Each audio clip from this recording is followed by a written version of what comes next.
আচ্ছা বলো তো, মায়ের শাড়ি পরতে কার কার ভালো লাগে? আমার তো খুব ভালো লাগে, মায়ের শাড়ি পরতে আমার খুবই ভালো লাগে, মানে বলে বোঝাতে পারবো না। আমি যে সরস্বতী পুজোয় বেরিয়েছি, আমি মায়ের শাড়ি পরে বেরিয়েছি। তো কার কার ভালো লাগে জানিও তো কমেন্টে। তো হাই হ্যালো এভরিওয়ান, আমি সোমা বর্মন ত্রিপুরা থেকে। তো সরস্বতী পুজোর দিন কে কোথায় গিয়েছো জানিও তো। আমিও গিয়েছি আমার প্রিয় মানুষের সাথে। তো আমি গিয়েছিলাম অমরপুর মা চণ্ডীকালী মন্দির। তো এই মন্দিরের কিছু কিছু ভিডিও তোমাদের সাথে শেয়ার করলাম।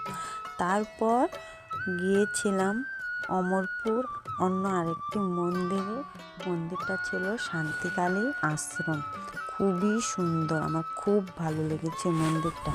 তো ওইখানে মেলা চলছিল, সরস্বতী পুজোর দিন নাকি ওইখানে যজ্ঞ শুরু হয়। তো যজ্ঞ দেখতে পারিনি।